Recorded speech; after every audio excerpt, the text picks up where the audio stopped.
গত ক্লাসে আমরা আপেক্ষিক তাপ, শতকরা সংযুতি আর বাষ্প ঘনত্ব সংক্রান্ত আলোচনা করেছিলাম। আজকে আমরা এই যে তিনটে তত্ত্ব পড়েছি, আলোচনা করেছি, সেই সংক্রান্ত কিছু গাণিতিক সমস্যা আমরা দেখব। তবে প্রথমে এখানে যে দুটো অঙ্ক আছে, এই অঙ্ক দুটোতে আমাদের তার আগের ক্লাসে যে আলোচনা হয়েছিল যে তুল্যাঙ্ক ভার, সে দুটোর সাহায্য নিতে হবে। তুল্যাঙ্ক ভার তোমরা জানো, তার অঙ্ক করেছো, তো সেই জন্য আমরা তুল্যাঙ্ক ভার, আপেক্ষিক তাপ, শতকরা সংযুতি এবং স্থূল সংকেত, আণবিক সংকেত গঠন কিভাবে করতে হয় সেই সংক্রান্ত আলোচনা আমরা এই অঙ্কগুলোর মধ্যে শিখব। খুব গুরুত্বপূর্ণ কিছু অঙ্ক আমরা করব। তোমাদের বোর্ডে তোমরা দেখছো 7খানা অঙ্ক লেখা আছে। এরপরে আমরা আরো 3টা অঙ্ক করব, মোট 10টা অঙ্ক আজকে করব। তাহলে এই অংশটুকু আমাদের একটা প্র্যাকটিস হয়ে যাবে।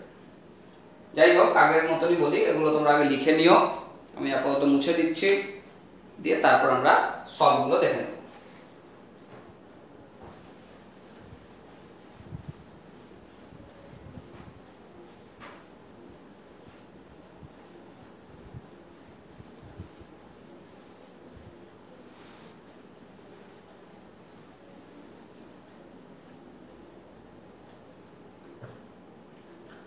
দেখো, প্রথম অঙ্কটাই বলছে 1.176 গ্রাম ধাতব অক্সাইডে 0.376 গ্রাম অক্সিজেন আছে।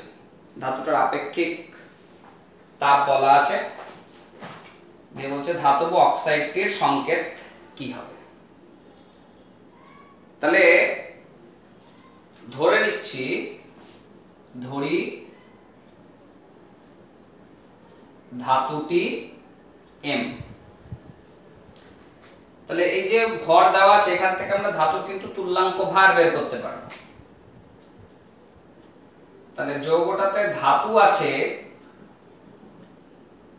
1.176 মাইনাস 0.376 গ্রাম, কারণ ধাতব অক্সাইড মানে ধাতু প্লাস অক্সিজেন মিলে ধাতব অক্সাইড, তার মধ্যে অক্সিজেনের পরিমাণটা বলে দিয়েছে 0.376 গ্রাম। তাহলে আমরা মোট ধাতব অক্সাইড থেকে অক্সিজেনের পরিমাণটা বাদ দিলে পেয়ে যাচ্ছি ধাতু।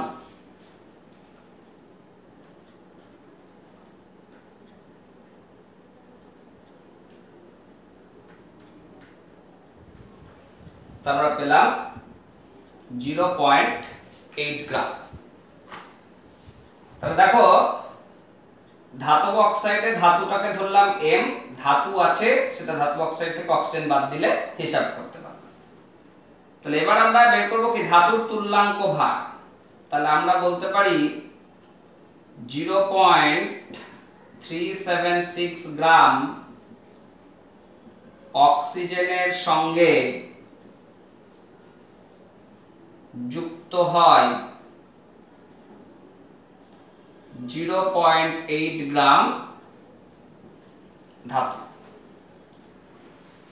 তোমরা জানো যে কারো তুল্যাঙ্ক ভার যদি আমি হিসাব করি অক্সিজেনের সাপেক্ষে, তাহলে স্ট্যান্ডার্ড ভরটা হচ্ছে 8। তাহলে 8 গ্রাম অক্সিজেনের সঙ্গে যুক্ত হচ্ছে 0.8 ভাগ 0.376 ইন্টু 8।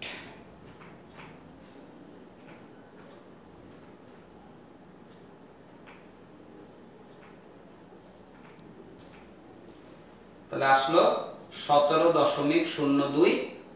এটা আমাদের, তাহলে ধাতুর কি পেয়ে গেলাম? তুল্যাঙ্ক ভার। তাহলে অতএব ধাতুর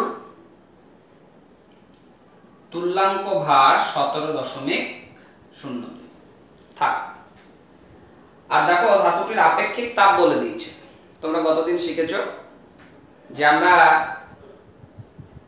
6.4 কে যদি আপেক্ষিক তাপ দিয়ে ভাগ করি, তাহলে ধাতুটির পারমাণবিক গুরুত্ব হিসাব করা যায়। তাহলে ধাতুর পারমাণবিক গুরুত্ব সেটা হবে 6.4 ডিভাইড 0.124। তাহলে আসছে দেখো 51.612। তাহলে এটা হলো ধাতুর তুল্যাঙ্ক ভার, এটা পেলাম ধাতুটার পারমাণবিক গুরুত্ব। এবার তোমরা দেখবে একটা সম্পর্ক আমরা করেছিলাম যে তুল্যাঙ্ক ভার সমান হচ্ছে পারমাণবিক গুরুত্ব বাই যোজ্যতা। তাহলে যোজ্যতা সমান লিখতে পারি কি পারমাণবিক গুরুত্ব বাই তুল্যাঙ্ক ভার। তাহলে 51.612 ডিভাইড 17.02,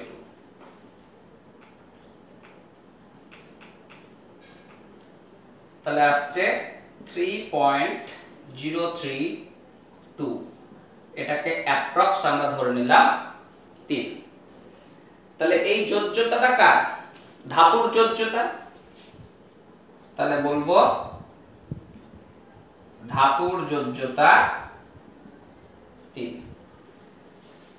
তাহলে এবার দেখো ধাতুর অক্সাইডের সংকেত জানতে চাইছে। তাহলে সংকেত আমরা কিভাবে নির্ণয় করি, এটা কিন্তু আমাদের 11 এর ব্যাপার নয়, এটা ক্লাস 8 এর ব্যাপার। ধাতুর যোজ্যতা আমি লিখছি 3 আর অক্সিজেনের যোজ্যতা জানি 2। এবার আমরা যদি এরকম ক্রস করে দিই তাহলে চলে আসে সংকেত।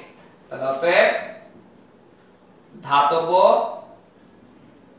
অক্সাইডের সংকেত বলবো কি M2O3। যেহেতু ধাতুটাকে M ধরেছি তাহলে ধাতুর অক্সাইডের সংকেত হয়ে গেল M2O3।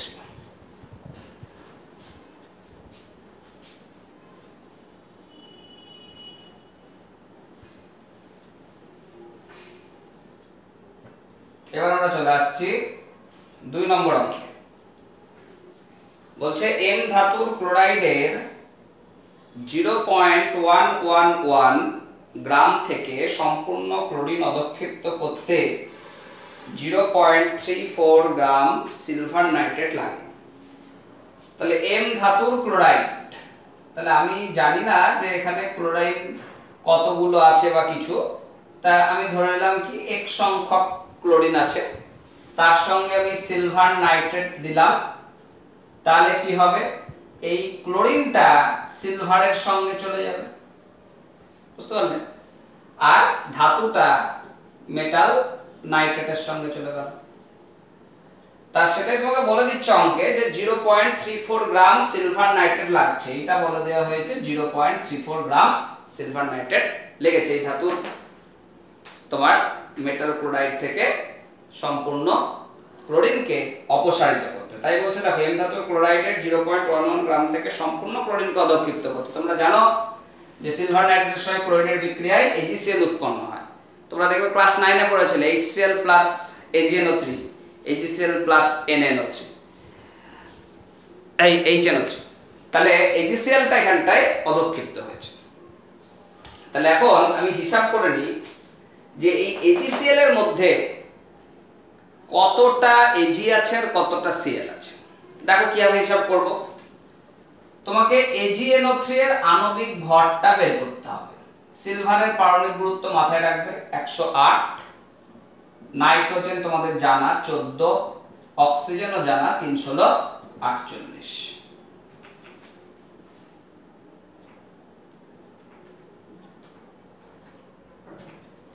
তাহলে আসছে দেখো 170।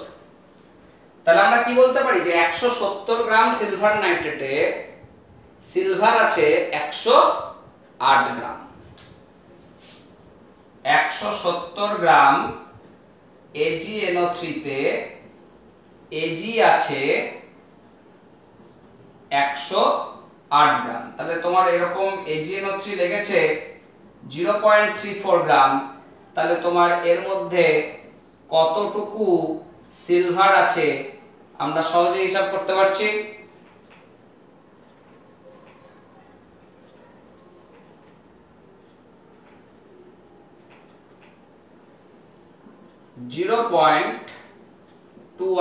গ্রাম। তাহলে দেখো এই AgCl এর মধ্যে যে Ag সেটা আসলে কোথা থেকে এসেছে, এই 0.34 314 গ্রাম AgNO3 থেকে এসছে, তার মানে এই 0.34 গ্রাম, সরি 314 বলেছি, 0.34 গ্রাম AgNO3 এর মধ্যে যে Ag তার পরিমাণ হচ্ছে 0.216। তার মানে এই 0.216 গ্রাম Ag এই AgCl এর মধ্যেও উপস্থিত আছে। তাহলে এবার দেখো AgCl এর আণবিক গুরুত্ব বের করো। 108 প্লাস 35.5, তাহলে আসছে 143.5। তাহলে 143.5 মোট হচ্ছে AgCl এর আণবিক গুরুত্ব। তার মধ্যে দেখছি কি 108 হচ্ছে সিলভার আর 35.5 হচ্ছে ক্লোরিন। তাহলে আমরা কি বলতে পারি যে 108 গ্রাম Ag যুক্ত হয় 35.5 ভাগ Cl এর সঙ্গে। তাহলে এই যে 0.216 গ্রাম Ag যেটা এর মধ্যে ছিল সেটার সঙ্গে তাহলে কতটুকু Cl আছে সেটা আমরা পেয়ে যাচ্ছি। তাহলে 0.216 গ্রাম Ag যুক্ত হবে 35.5 ভাগ 108 ইনটু 0.216।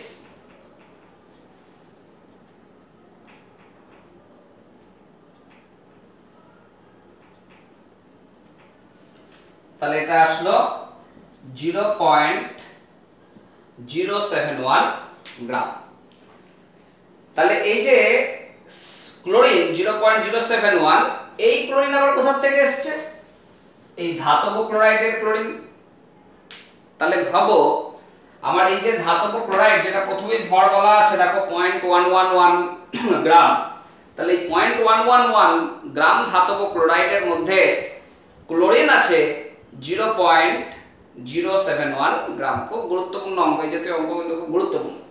তাহলে কি করলাম, সিলভার নাইট্রেটের মধ্যে কতটা Ag ছিল সেটা বের করলাম, সেই Agটা AgCl এ গিয়েছে, তাহলে এখান থেকে আমরা আবার বের করে নিলাম যে Cl কতটা এর মধ্যে আছে। তাহলে আমরা বলবো এবার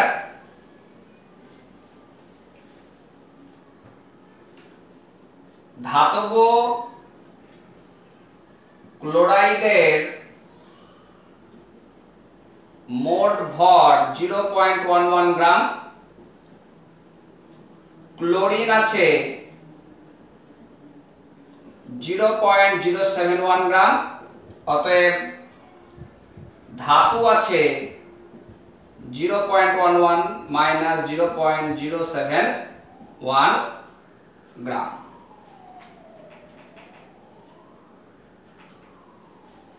তাহলে হয়ে গেল 0.04 গ্রাম।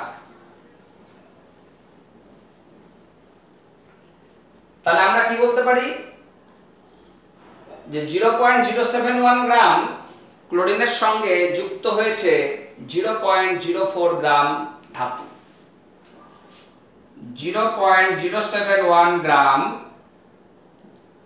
ক্লোরিন যুক্ত হয় 0.04 গ্রাম ধাতুর সঙ্গে।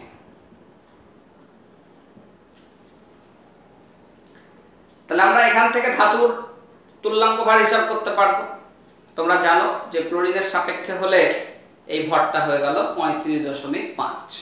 তোমরা আগেই জানো যে হাইড্রোজেনের সাপেক্ষে হলে 1 এর সাপেক্ষে তুলনা করতে হয়, অক্সিজেন হলে সেটা 8 এর সাপেক্ষে তুলনা করতে হয়, আর ক্লোরিনের সাপেক্ষে হলে 35.5 এর সাপেক্ষে। তাহলে 35.5 গ্রাম ক্লোরিন যুক্ত হবে 0.04 বাই 0.071 ইন্টু 35.5।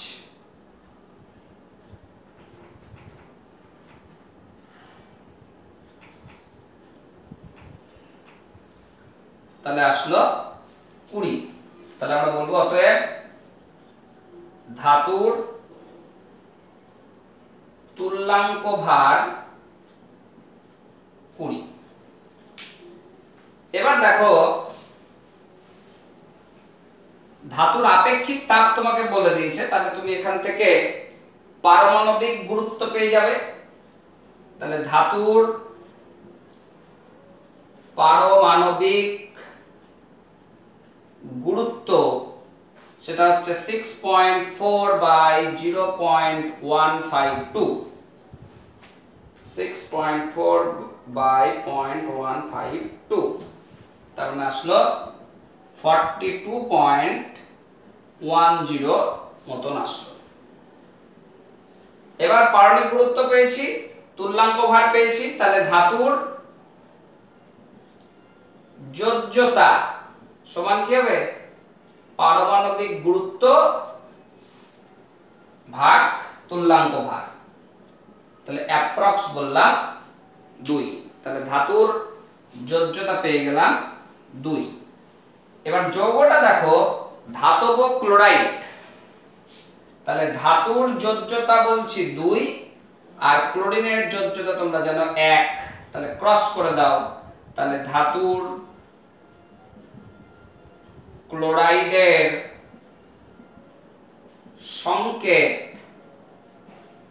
MCl2, তাহলে ধাতুর ক্লোরাইডের সংকেত হচ্ছে MCl2।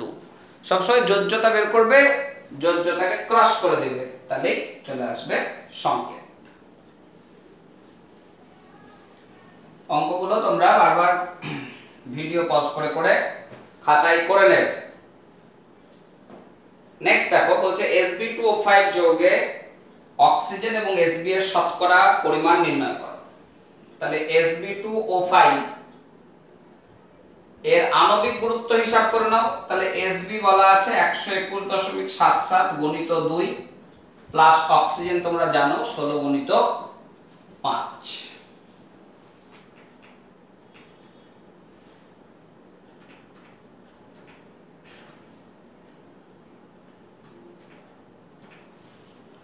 এটা আসছে 323.54। তাহলে 323.54 এর মধ্যে Sb কতটুকু আছে? এই ভরে। আর অক্সিজেন কতটুকু আছে? এই ভরটা। তাহলে আমরা Sb এর শতকরা সংযুতি কত বলবো?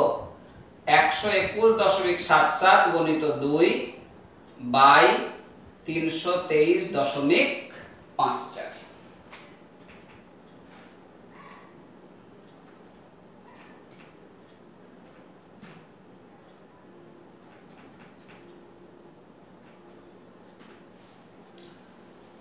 ইনটু 100%, তাহলে আসছে 75.27%।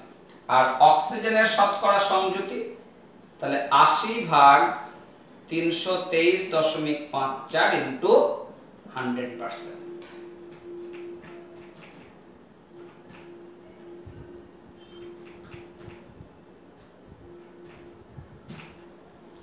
এটা আসলো 24.72%। তাহলে শতকরা সংযুতি তোমাদের পড়ানোর সময় তো দেখিয়েছি। মোট পারমাণবিক গুরুত্ব হিসাব করবে, আর সেই মোট পারমাণবিক গুরুত্বকে প্রত্যেকটা উপাদান মৌলের পারমাণবিক গুরুত্ব থেকে আমরা হিসাব করছি। তাহলে মৌলটার পারমাণবিক গুরুত্ব, মোট পারমাণবিক গুরুত্ব বাই যৌগটার আণবিক গুরুত্ব ইনটু 100% করলেই মৌলগুলোর শতকরা সংযুতি চলে আসছে। এবার আমরা আসি 4 নম্বর অঙ্কে। বলছে 9.7 গ্রাম শোধক কপার সালফেট লবণকে উত্তপ্ত করলে 3.5 গ্রাম জল বাষ্পীভূত হয়। শোধক লবণে জলের শতকরা পরিমাণ কত? এটা ঐকিক নিয়মের একটা অঙ্ক।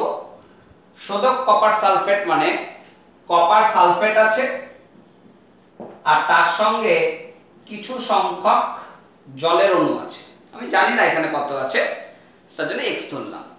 তো এটাকে আমি যখন হিট করছি, তাপ দিচ্ছি, তখন আমি পাচ্ছি কি অনাদ্র কপার সালফেট হয়ে যাচ্ছে, অর্থাৎ এই কপার সালফেটটা একা পড়ে থাকলো আর এই জল যেটা আছে সেটা হয়ে গেল জলীয় বাষ্প। তাহলে এই মোট এইটার ভর হচ্ছে 9.7 গ্রাম, আর জলীয় বাষ্প যেটা উৎপন্ন হচ্ছে তার ভর বলা আছে 3.5 গ্রাম। তাহলে জলের শতকরা পরিমাণ হিসাব করতে হবে। তাহলে বলবো কি 9.7 গ্রাম শোধক কপার সালফেটে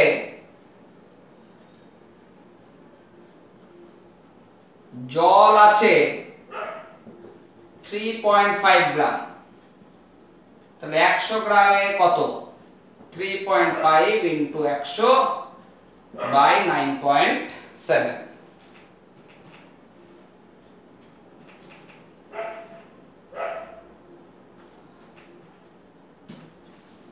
তাহলে দাঁড়ালো 36.08 শতাংশ।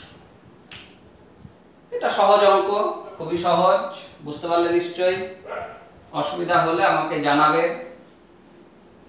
যেটাই অসুবিধা হবে সেটাই আমাকে ফোন করে জানাবে। নেক্সট দেখো 5 নম্বরটা বলছে Al2SO4 লবণের শতকরা সংযুতি নির্ণয় করো। শতকরা সংযুতি মানে প্রত্যেকটা উপাদানের শতকরা পরিমাণ হিসাব করতে হবে। তাহলে আগেরটার মতই Al2SO4 এর আণবিক গুরুত্ব বের করো। অ্যালুমিনিয়ামের পারমাণবিক গুরুত্ব হচ্ছে 27, মাথায় রেখো। 2 3টে সালফেট আছে, তাহলে 3 দিয়ে গুণ করে নিচ্ছি। সালফার হচ্ছে 32 আর অক্সিজেন হচ্ছে 16 করে 4 16 64। তাহলে ভাবো অ্যালুমিনিয়াম হচ্ছে এইটুকু, সালফার কতটা আছে? 3 গুণিত 32, আর অক্সিজেন কত আছে? 3 গুণিত 64। তাহলে অ্যালুমিনিয়াম হচ্ছে 27 গুণিত 2 পরিমাণ আছে। সালফার যেহেতু 3টে সালফার পড়ে, তাহলে সালফারের মোট পরিমাণ 3 গুণিত 32 আর অক্সিজেনের মোট পরিমাণ 3 গুণিত 64। তাহলে আমরা এখান থেকে শতকরা সংযুতি হিসাব করতে পারবো। তাহলে 54 প্লাস 3 ইনটু 6 আর 9, তাহলে 54 প্লাস 3 6 18 তাহলে 1 27 আর 1 28। তাহলে হচ্ছে 8 আর 4 12 2 হাতে থাকলো 1, 8 আর 6 14 3 342। তাহলে আমরা বলবো অ্যালুমিনিয়ামের শতকরা সংযুতি সেটা হচ্ছে 54/342 ইনটু 100%।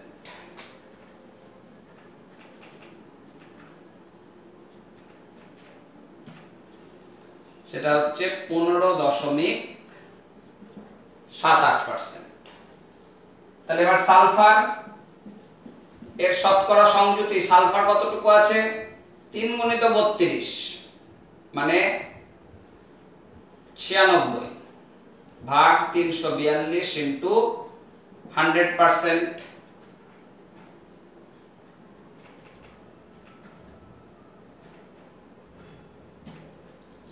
এটা হয়ে গেল 28.07%। আর অক্সিজেনের শতকরা সংযুতি, তাহলে অক্সিজেন হচ্ছে 3 গুণিত 64, তাহলে 4 3 12 2 হাতে করে 1 3 6 18 কে 19, 192 গুণিত 100 ডিভাইড 342, তাহলে হচ্ছে 56.14%। তাহলে শতকরা সংযুতি মানে প্রতিটা উপাদানের শতকরা পরিমাণ আমরা হিসাব করলাম।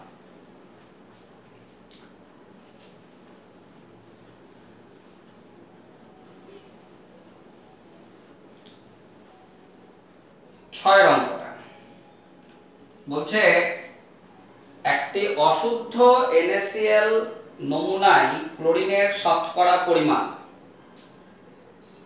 45.5% দিয়ে বলছে। তাহলে নমুনাটার বিশুদ্ধতা কত? নমুনাটার বিশুদ্ধতা কত? তাহলে NaCl এ আণবিক গুরুত্ব আমরা এখানে হিসাব করব। সোডিয়াম 23, ক্লোরিন 35.5 সমান হচ্ছে 58.5। তাহলে 58.5 এর মধ্যে ক্লোরিন আছে 35.5। তাহলে আমরা দেখে নিই যে NaCl যৌগ যদি 100% বিশুদ্ধ হতো, এটা আমরা তো বিশুদ্ধর ক্ষেত্রে বলছি, তাহলে 100% যদি বিশুদ্ধ হতো তাহলে NaCl এ ক্লোরিনের শতকরা পরিমাণ কত থাকতো? তাহলে বলছে কি 58.5 গ্রাম NaCl এ Cl আছে 35.5 গ্রাম, তাহলে 100 গ্রামে থাকতো 35.5 বাই 58.5 ইন্টু 100 গ্রাম, মানে শতকরা চলে আসছে।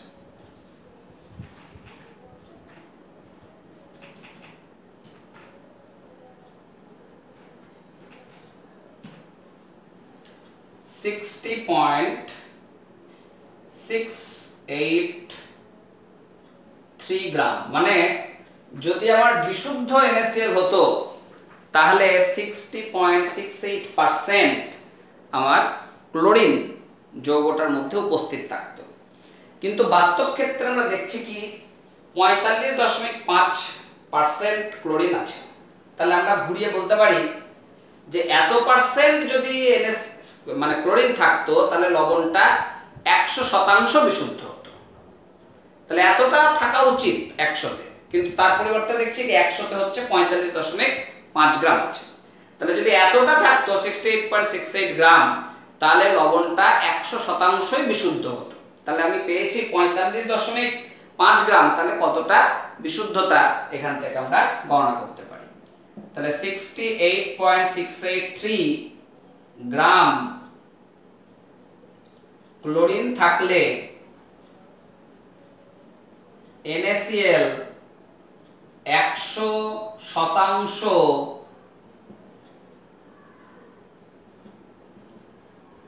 বিশুদ্ধ হতো। কিন্তু আমি দেখছি কি 45.5% মানে এত গ্রাম উপস্থিত আছে 100। তাহলে এর বিশুদ্ধতা আমি হিসাব করে ফেললাম 683। তাহলে পাচ্ছি 100 ইনটু 45.5 ডিভাইড 60.683, তাহলে আসলো 74.979 বা বলতে পারি অ্যাপ্রক্স 74.98%। তাহলে লবণটা 74.98% বিশুদ্ধ আছে, আর বাকি অংশটা অশুদ্ধি কিছু মিশে আছে। যাই হোক, অঙ্কটা বুঝলে নিশ্চয়ই। আমি আরেকবার বলে দিচ্ছি, যদি আমার NaCl এ 100% হতো, সম্পূর্ণ পিওর হতো, তাহলে এত ভাগ থাকার কথা, কিন্তু আমি দেখছি এত ভাগ। তাহলে এত ভাগ থাকলে 100% বিশুদ্ধ, তাহলে এত ভাগ আছে, তাহলে কত শতাংশ বিশুদ্ধ?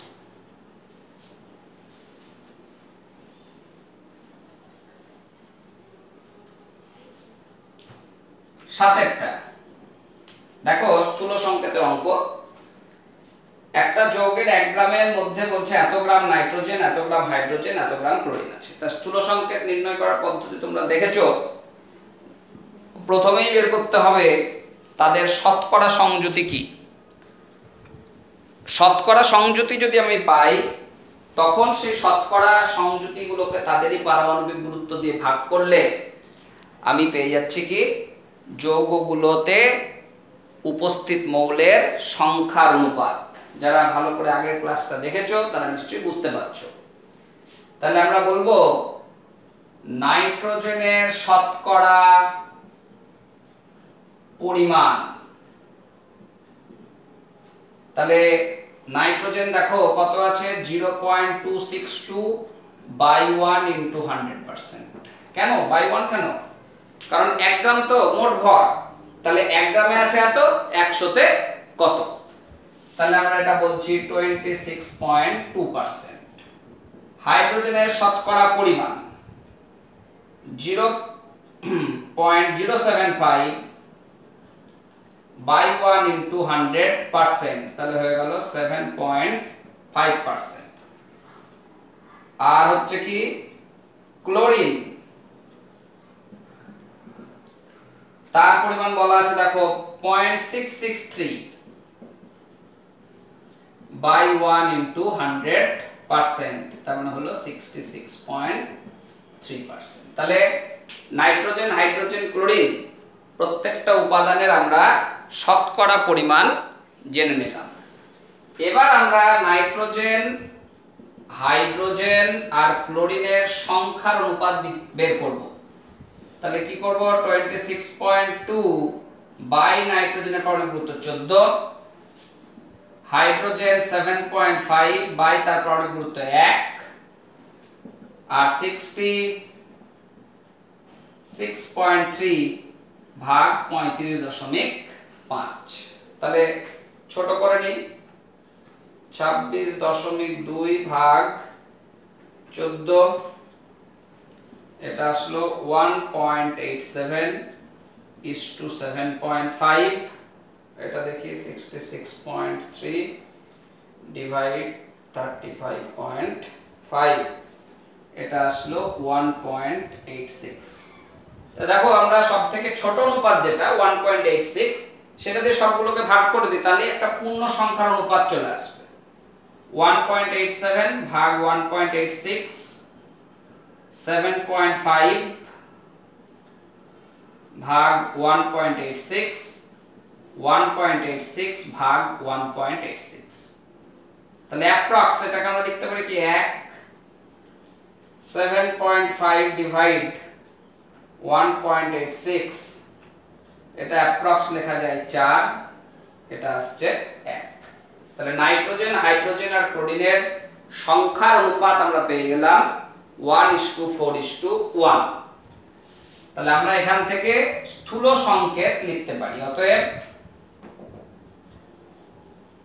যৌগের স্থূল সংকেত NH4Cl, NH4Cl, এটাকে আমরা স্থূল সংকেতই বলবো। আণবিক সংকেত আমরা কিভাবে হিসাব করি সেটা তোমরা দেখেছিলে, যে স্থূল সংকেতের হোলেন ধরা হয়, সে হোলেন অনেক সময় 1 আসতে পারে, 1 আসলে আণবিক সংকেত স্থূল সংকেত একই হয়, কিন্তু এখানে তো কিছু উল্লেখ করা নাই, তার জন্য আমরা স্থূল সংকেতই বলবো। আণবিক সংকেত তোমরা চিনতে পারছো, যৌগটা অ্যামোনিয়াম ক্লোরাইডের সংকেত, কিন্তু তা তুমি লিখতে পারবে না এই মুহূর্তে। দেখুন এখানে আমরা আরেকটা অঙ্ক লিখেছি, সালফার, ক্লোরিন এবং অক্সিজেনের সমন্বয়ে একটা যৌগ আছে, যেখানে সালফারের পরিমাণ বলা আছে শতকরা, ক্লোরিনের পরিমাণ বলা আছে, যৌগটার বাষ্প ঘনত্ব বলা আছে, আণবিক সংকেত কি হবে? সংকেত মানে আণবিক সংকেত। তাহলে সালফার হচ্ছে 23.76%,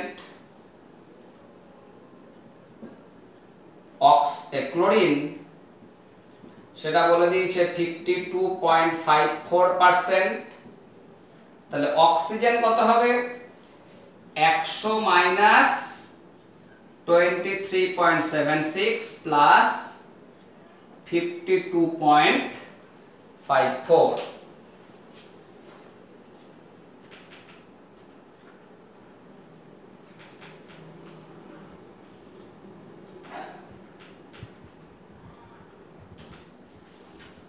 এটা আসলো 23.7%।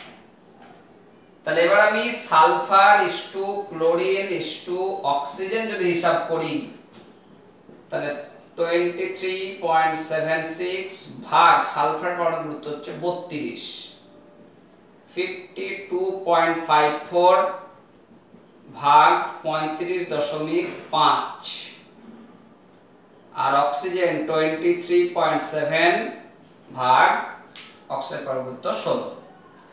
হিসাব করে নাও।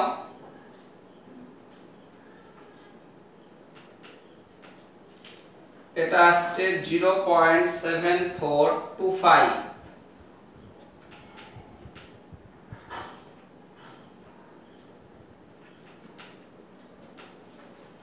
এটা আসছে 1.48,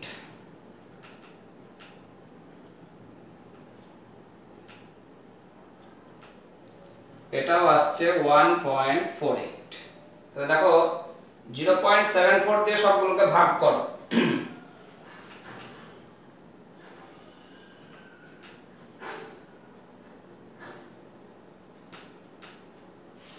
তাহলে দেখো 0.74 দিয়ে সবগুলোকে ভাগ করা হয় তাহলে অ্যাপ্রক্স এটা চলে আসছে 1:2:2। তাহলে আমরা যৌগের স্থূল সংকেত এটা কি পেলাম, SCl2O2 স্থূল সংকেত পেয়ে গেলাম, কারণ সালফার ক্লোরিন অক্সিজেনের সংখ্যার অনুপাত পেয়েছি, সেখান থেকে আমরা স্থূল সংকেত লিখলাম SCl2O2। তাহলে এবার ধরি আণবিক সংকেত SCl2O2 তার হলেন। তাহলে আমরা এবার এই n টা ক্যালকুলেট করব। n ক্যালকুলেট করার নিয়ম তোমরা জানো, যে এই আণবিক সংকেতের সংকেত ভর সমান হচ্ছে আণবিক গুরুত্ব। তাহলে বাষ্প ঘনত্ব দেওয়া আছে, তোমরা বাষ্প ঘনত্ব আণবিক গুরুত্বের মধ্যে সম্পর্ক জানো, 2 দিয়ে গুণ করলে চলে আসবে।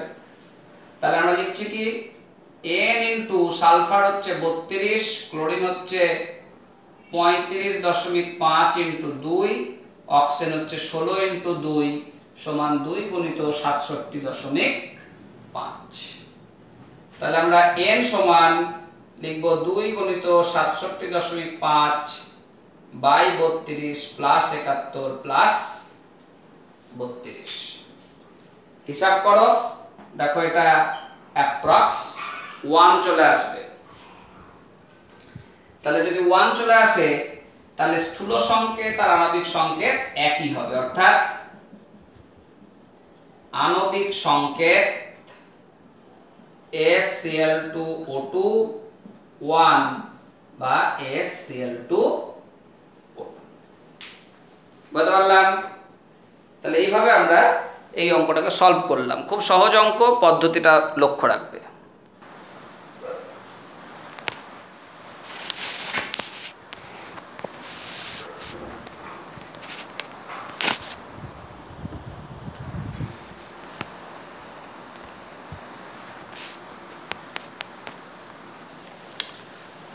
যাক, দেখো আমরা একটা অঙ্ক লিখেছি, কার্বন হাইড্রোজেন নাইট্রোজেন আছে, যৌগটার 0.5 গ্রামকে দহন করলে এত গ্রাম কার্বন ডাই অক্সাইড, এত গ্রাম জল আসছে। তাহলে কার্বন আছে, হাইড্রোজেন আছে আর নাইট্রোজেন আছে, যাকে আমি অক্সিজেন দিয়ে পোড়াচ্ছি, দিয়ে কার্বন ডাই অক্সাইড আর জল পেয়েছি। আরো অন্যান্য কিছু থাকবে, নাইট্রোজেন হবে, নিশ্চয়ই অক্সাইড হবে, সেটা আমাকে তথ্য দেয়। তো দেখো এই কার্বন ডাই অক্সাইডের যে কার্বন, সেটা কোথা থেকে এসেছে? যৌগটা থেকে। এই জলের যে হাইড্রোজেন, সেটা কোথা থেকে এসেছে? যৌগটা থেকে, কারণ অক্সিজেনটা বাইরে থেকে যোগ করেছি, আর যৌগের আমাকে মোট ভর বলে দিয়েছে।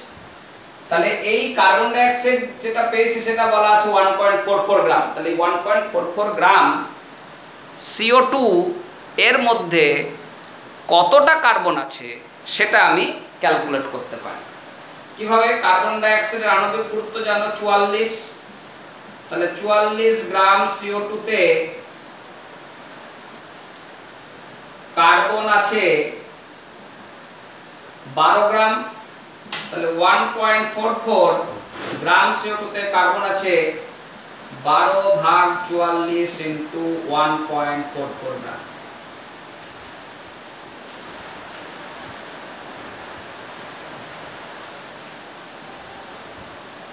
(0.3927 গ্রাম। বুঝলে? এবার এই যে জলের মধ্যে হাইড্রোজেন কতটা আছে বের করতে পারি। জলের আণবিক গুরুত্ব জানো তোমরা 18, তাহলে 18 গ্রাম জলে হাইড্রোজেন আছে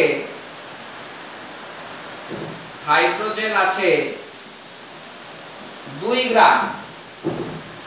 তাহলে 0.3785 গ্রাম জলে হাইড্রোজেন আছে 2/18 ইনটু 0.3785।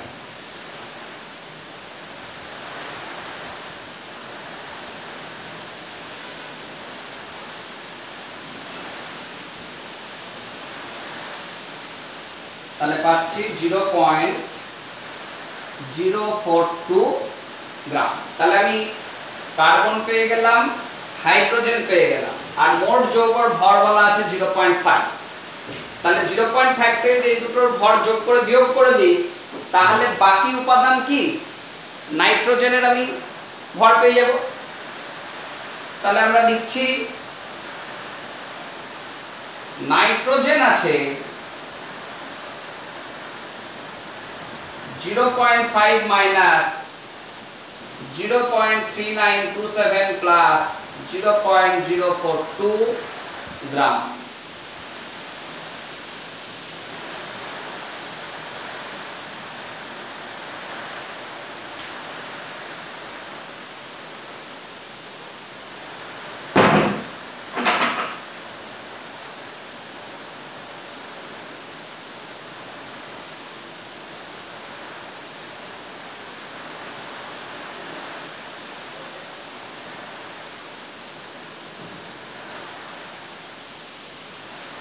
এটা আসলো 0.0653।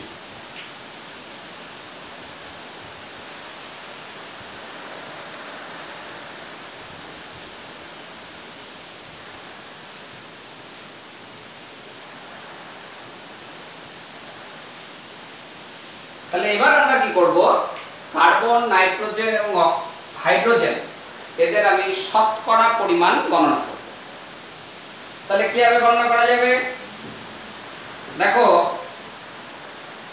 কার্বনের শতকরা পরিমাণ মানে হচ্ছে 0.3927 বাই 0.5 ইনটু 100%। কি বললাম বুঝতে পারলে? কার্বনের ভর বাই মোট ভর ইনটু 100%।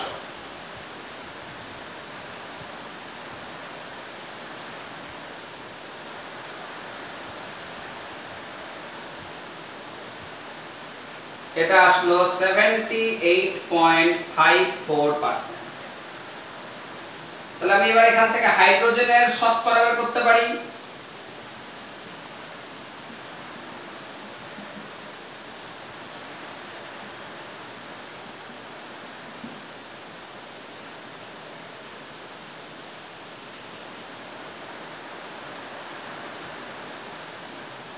এটা আসলো 8.4%। আর নাইট্রোজেনের শতকরা বের করতে পারি 0.0653 ভাগ 0.5 ইনটু 100%।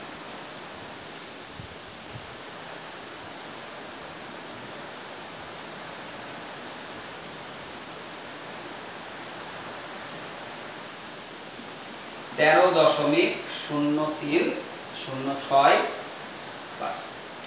তাহলে দেখো এগুলো যোগ করো, দেখো আবার 100% প্রায় চলে আসে। এবার তোমরা শতকরা পেয়ে গিয়েছো। এবার আগের অঙ্কটার মতন তাহলে আমরা এখান থেকে কার্বন, নাইট্রোজেন, হাইড্রোজেনের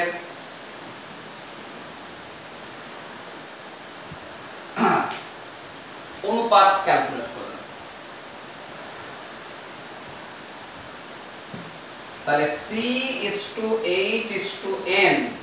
সমান হচ্ছে 78.54 ভাগ 12 8.4 ভাগ 1 13.06। নাইট্রোজেনের হচ্ছে 14।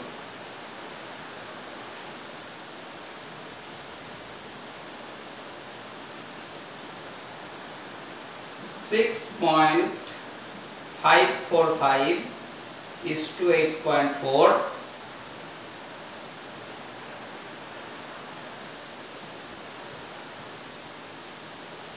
is to 0.932। তাহলে সবথেকে ছোট অনুপাত এটা, সবগুলোকে ভাগ করে দাও। 6.545 ভাগ 0.932, 8.4 ভাগ 0.932, 0.932 ভাগ 0.932।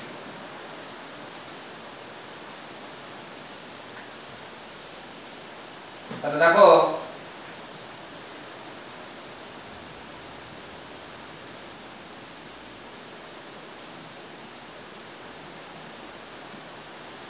এটা আসছে 7.02 is to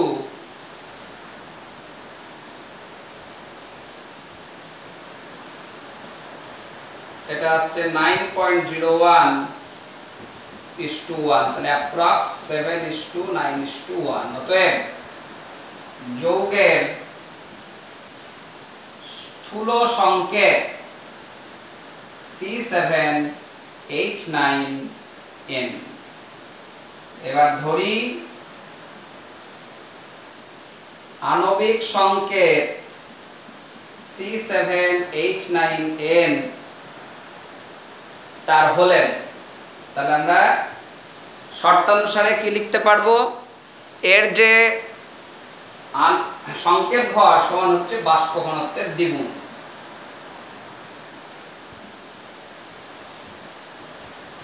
seven into 12 plus 1 into 9 plus 14 গুণিত n সমান 53.5 গুণিত 2, কারণ বাষ্প ঘনত্ব দেওয়া আছে, বাষ্প ঘনত্বের দ্বিগুণ হচ্ছে আণবিক গুরুত্ব। একই আসবে, দেখো 7 12 84 প্লাস 9 প্লাস 14 হিসাব করলে আসছে 107। তাহলে n সমান এধারে দেখো 107 ভাগ 107 মানে হচ্ছে 1। অতএব যৌগটির সংকেত C7H9n। খুবই গুরুত্বপূর্ণ টাইপটা। এই টাইপের অঙ্ক সব থেকে বেশি পরীক্ষায় আসে, লেন্দি টাইপ, সময় লাগবে বেশি, কিন্তু শিখা থাকলে অঙ্কটা করতে তোমার 2-3 মিনিটের বেশি লাগবে না। আমরা এই জাতীয় আরেকটা অঙ্ক নিচ্ছি, আমি অঙ্কটা লিখে দিচ্ছি, তোমরা নিজেরা প্র্যাকটিস করে নিও। একই রকম কার্বন, হাইড্রোজেন ও সালফার সমন্বয়ে গঠিত একটি যৌগকে দহন করলে 2.64 গ্রাম CO2, 1.62 গ্রাম H2O আর 1.92 গ্রাম SO2 উৎপন্ন হয়। যৌগটির স্থূল সংকেত কি? আচ্ছা আমি করেই দিই, একটা রেখে লাভ নাই। দেখো বলছে 6.4 গ্রাম CO2, 1.62 গ্রাম H2O আর 1.92 গ্রাম SO2। তাহলে এই যে কার্বন, হাইড্রোজেন আর সালফার যেটা যৌগের মধ্যে ছিল সেটাই তো অক্সিজেনের সাহায্যে পুড়িয়ে কার্বন ডাই অক্সাইড, জল আর SO2 হয়েছে। তাহলে আমি এখান থেকে কার্বন কতটুকু আছে, জল কতটুকু আছে, সালফার কতটুকু আছে বের করে নিতে পারি। তাহলে এবার একটু শর্টকাটে করছি। কার্বন আছে 12/44 ইনটু 2.64, বুঝলে কিনা দেখো, কারণ 44 এ আছে 12 ভাগ, তাহলে 2.64 এ কত, তাহলে 12 ইনটু 2.64 ডিভাইড 44, তাহলে হয়ে গেল 0.72 গ্রাম। হাইড্রোজেন আছে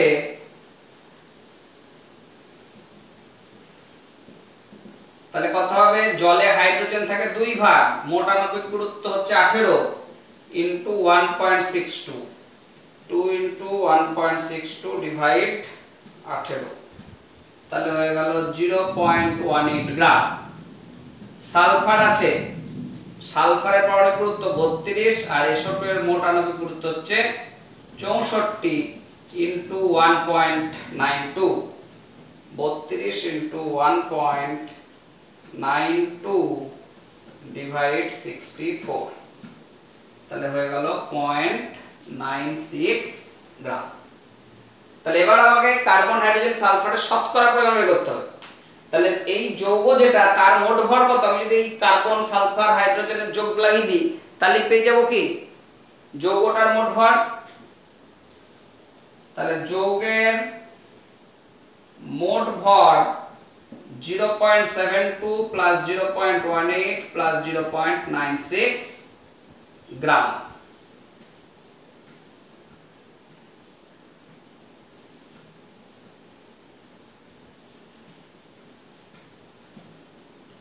এটা চলে আসলো 1.86 গ্রাম। তাহলে এবার আমরা এখান থেকে কার্বন, হাইড্রোজেন, সালফারের শতকরা পরিমাণ ক্যালকুলেট করতে পারব। তাহলে কার্বনের শতকরা কত আসবে? 0.72 বাই 1.86 ইনটু 100%। 0.72 ইনটু 100 ডিভাইড 1.86, এটা আসছে 38.70%। হাইড্রোজেনের শতকরা, হাইড্রোজেন আছে দেখো 0.18 ভাগ 1.86 ইনটু 100%। তাহলে 0.18 ইনটু 100 ভাগ 1.86, তাহলে আসলো 9.677। আর সালফার সেটা হচ্ছে 0.96 ভাগ 1.86 ইনটু 100%। বুঝতে পারছো অঙ্কগুলো কিভাবে ধাপে ধাপে এগোচ্ছে? খুব একটা সময় লাগে না, আমি বুঝিয়ে পড়াচ্ছি বলে একটু সময় বেশি লাগছে। তোমরা যখন করবে নিজে নিজে প্র্যাকটিস থাকবে, দেখবে 2-3 মিনিটের বেশি অঙ্ক লাগবে না। 51.61%। এবার আমরা কার্বন, হাইড্রোজেন এবং সালফার অনুপাত পেয়ে যাব 38.70 ভাগ 12, 9.677 ভাগ 1 আর 51.61 ভাগ 32।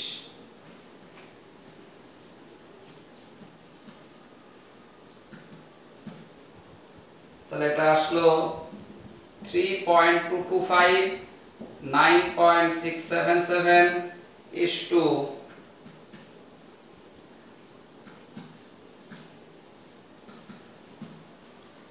1.61। তাহলে সব থেকে ছোট অনুপাত কোনটা? 1.61 দিয়ে সবগুলোকে ভাগ করে দাও।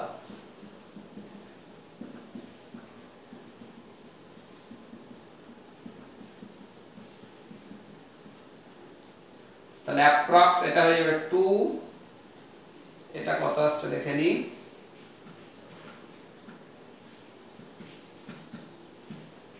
এটা অ্যাপ্রক্স 6, এটা 1। অতএব যৌগের স্থূল সংকেত C2H6S, C2H6S যদি আণবিক গুরুত্ব দেওয়া থাকতো বা বাষ্প ঘনত্ব দেওয়া থাকতো তাহলে আমরা আণবিক সংকেত বের করতাম। এখানে আণবিক সংকেত বের করা আর যাচ্ছে না যেহেতু বলা নাই।